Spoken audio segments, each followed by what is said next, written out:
D'abord, je vous remercie pour l'opportunité que vous m'offrez en essayant d'apporter un certain nombre d'éclaircissements par rapport aux propos de Kofi Nyanam tenus le samedi dernier lors de la conférence de presse du premier anniversaire de la création de l'appel des patriotes. Les propos tenus par M.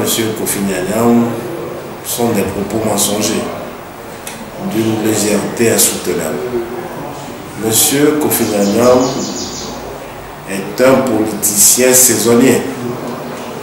Tantôt il est à Lomé, tantôt il est à Paris, il est en France. Il passe plus de temps en France qu'à Lomé, au Togo. Et pour revenir proprement au sujet posé, oui, M. Kofi Nyanam a dit la dernière fois que lors des élections présidentielles de 2010, qu'il était chargé de recueillir les PV de la partie nord du Togo et que le candidat Jean-Pierre Fabre à l'époque devait s'occuper de la partie sud du Togo et qu'il aurait accompli sa mission en essayant d'apporter à Lomé, au QG du candidat Fabre, les procès-verbaux. Et que l'UFC à l'époque de Jean-Pierre Fabre, soutenu par Jean-Pierre Fabre, était en avance de 1000 voix dans le Nord.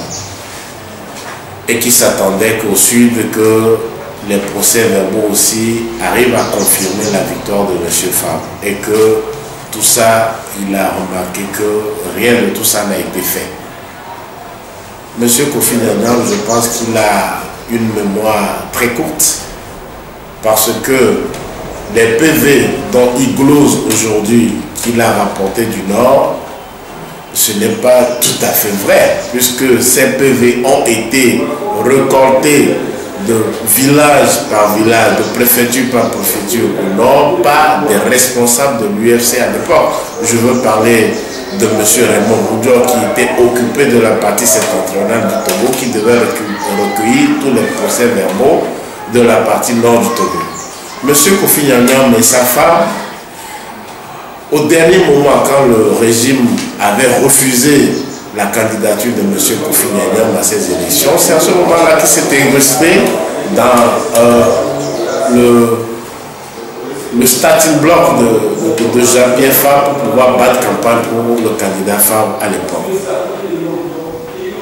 M. Fabre et son équipe ne l'ont pas rejeté, ils l'ont mis en confiance en essayant de lui confier certaines tâches à faire, plus précisément battre campagne dans le Nord.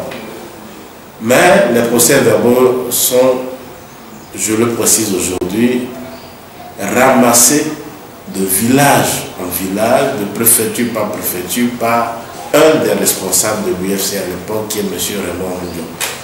Vous pouvez, pour toutes fins utiles, vous adresser à M. Raymond Boudjor pour avoir plus de précision là-dessus. Mais là n'est pas le problème. Le problème est de dire aujourd'hui, est-ce qu'un homme politique, après 4 années d'activité, pas sur le terrain, revient à Lomé dire à la population qui, depuis 2010, défend à corps et âme, à coup de gaz lacrymogène, à coup de bastonnade, à coup de répression par-ci par-là, pour leur dire que leur candidat à l'époque n'avait pas gagné parce qu'ils n'étaient pas en mesure de publier les résultats et de donner les résultats. De quoi M. Kofi Nyanam parle? Quand le QG du candidat Fabre a été encerclé par les forces de la gendarmerie, quand ceux qui étaient amenés à recenser, à introduire les données dans les ordinateurs ont été pris en partie par les éléments de la gendarmerie, où on a arrêté les gens man militari, ceux qui étaient censés collecter les résultats ou bien faire rentrer les données de ces résultats, c'est-à-dire de la fiche de résultats du procès verbal vers la phase électronique qui est l'introduction de ces données dans les machines, on les arrête et puis on vient nous dire que M. Fabre n'a pas pu produire les résultats des élections présidentielles de 2010. C'est tout à fait faux. Je suis un acteur témoin. lors de la centralisation de ces résultats au César, tous nos responsables qui étaient là-bas étaient arrêtés par les éléments de la gendarmerie. Les procès-verbaux, les machines et les hommes qui étaient appelés à centraliser ces résultats, on a amené tout ce monde-là à la gendarmerie. Bien avant même que ceux qui étaient responsables, qui devaient introduire ces données dans ces informations, on a apporté dans un premier temps les documents, les procès-verbaux. Ces procès-verbaux, on ne l'a jamais vu. Il n'y a plus de traces. Et M. Kofi Nyanyan vient de dire aujourd'hui que oui, il faut produire les résultats, nous devons produire les résultats parce que ça ne nous rend pas crédit parce qu'on n'a pas produit les résultats de 2010. M. Kofi Nyanyan est totalement en déphasage avec la réalité. Je vous pose la question. Vous êtes un candidat, vous concourez tous à une compétition. L'un d'entre vous envoie les forces de l'ordre, saisit vos procès-verbaux et vous demande maintenant de prouver que vous avez gagné. Et c'est quand même le bon sens de voir est-ce que ce que ce monsieur-là dit tient la route. Nous ne sommes pas là pour polémiquer, mais je tiens juste à dire à M. Kofi Nyanyan qu'il est togolais, on le lui respecte, il peut être candidat dans ce pays, c'est son droit le plus absolu, mais il n'a pas le droit de s'immiscer dans des affaires d'un autre candidat, d'un autre responsable de parti politique pour le dénigrer en disant que oui, il n'est pas à même de prouver à la face de la communauté nationale et internationale qu'il n'est pas à la hauteur de l'attente. Je dis que non. En tout cas, les jeunes Togolais dans leur majorité, et plus particulièrement ceux de l'ANC, UFC hier et ANC aujourd'hui, disent à M. Kofi Nyanyan qu'il n'a qu'à se respecter, qu'on ne nous empêche pas de dire aujourd'hui que M. Fabre est celui qui fait l'unanimité aujourd'hui de la classe politique au niveau de l'opposition. Donc M. Kofi Nyanyan, pour une fois, n'a qu'à s'occuper de ses oignons et de laisser M. Fabre tranquille et de laisser les jeunes Togolais et toute la population togolaise en paix. S'il résume tout le Togo à son bassin natal, on ne peut pas lui en vouloir. Mais il n'a qu'à ouvrir grandement les yeux, savoir que le Togo ne se limite pas à Bassa et que le Togo, c'est du sud jusqu'au nord, en commençant par la nord jusqu'à Senkasé. M. Kofi Nyanyan n'a qu'à essayer de juger sa cote de popularité. Je lui donne seulement le ZIO à côté ici. Il n'a qu'à aller dans le ZIO organiser un meeting, on va voir ce que M. Kofi Nyanyan représente. Bon, pour notre part, je dis que M. Kofi Nyanyan a une légèreté d'esprit, une vision minable de la vie politique et qu'il lâche les baskets plutôt à l'opposition tout entière, plus particulièrement à l'ANC. Un petit rappel au passage, lors de l'élection présidentielle de 2010, M. Kofi Nyanyan, quand il est rentré à Lomé avec sa femme, croyant qu'il allait être retenu pour concourir à ce scrutin-là, est rentré à Lomé avec en poche 125 millions. C'est selon les dires de sa femme, 125 millions de francs CFA. Ils se sont amusés à distribuer ces 525 millions à tout bout de champ. Au bout de 2 semaines, ils sont arrivés au bout du rouleau. Les 125 millions sont finis. Le régime leur dit qu'ils ne pourront plus être candidats. Qu'est-ce qu'il faut faire? Il faudrait rentrer en France, les poches vides, et toute honte bulle, retourner dire à ceux qui l'ont financé en France que oui, il est rentré, qu'on a rejeté sa candidature, sous prétexte qu'il n'avait pas régularisé ses pieds d'état civil. Donc, il avait jugé opportun de s'approcher du candidat qui avait le vent en poupe d'alors, qui est M. Fabre. Il s'est approché de M. Fabre. M. Fabre ne lui a pas refusé. Pour aller à ce scrutin-là, tous ceux qui devaient aider le candidat Fabre devaient avoir un budget à leur possession. C'est ainsi que M.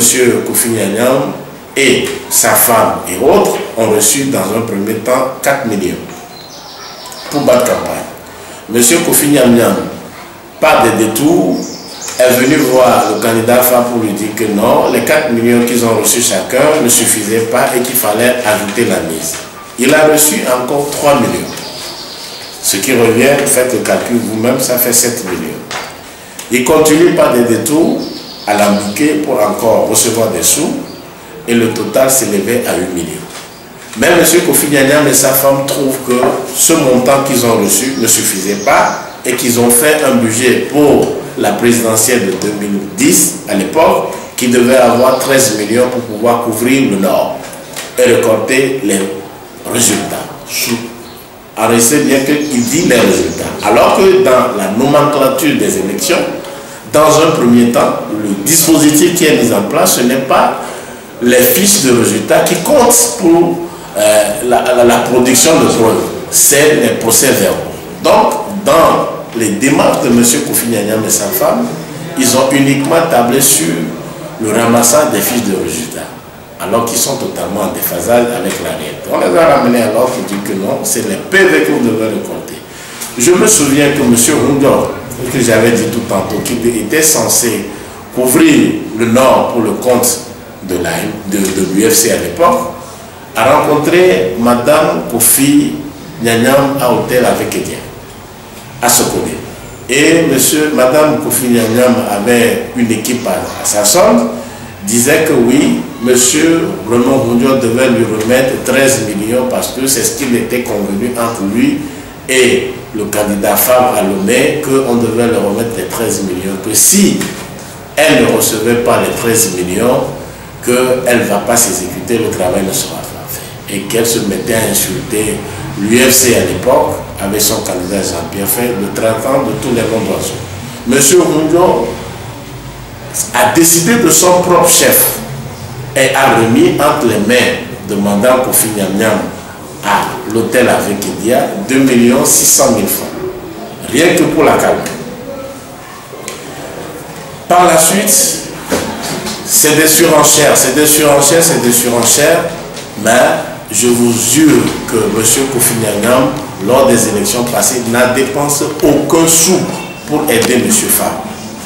Ce ne sont que les dispositions financières prises par le candidat Fabre à l'époque qui ont permis à M. Kofi Nyanyam et sa femme de se déplacer sur le terrain. Les 125 millions dont ils glosent à disant qu'ils ont dépensé, ce sont leurs propres dépenses pour leur parti.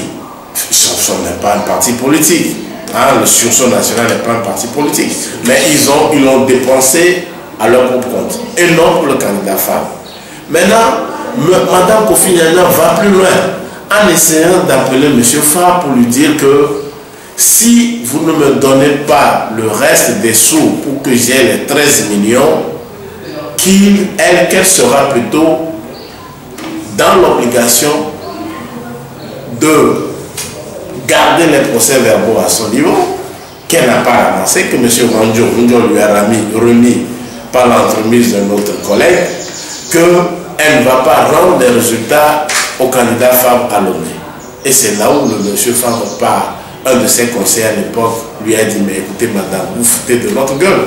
Avec tout ce que vous avez eu comme sous, et sur ce qu'on s'est convenu, comment vous venez aujourd'hui remettre tout ça en cause en demandant que vous avez établi un budget de 13 millions et que si vous n'avez pas le reste des sous, que vous n'allez pas remettre les PV, les fiches de résultats. On lui a dit tout simplement, si vous ne voulez pas remettre les résultats et les procès-verbaux, tant mieux, gardez les résultats avec vous, on ne vous remettra plus aucun sou. C'est ainsi que M. Kofi Nyanyam et sa femme, toutes honte bues, sont entrés à Lomé et ont remis les résultats à l'état-major de l'UFC à l'époque.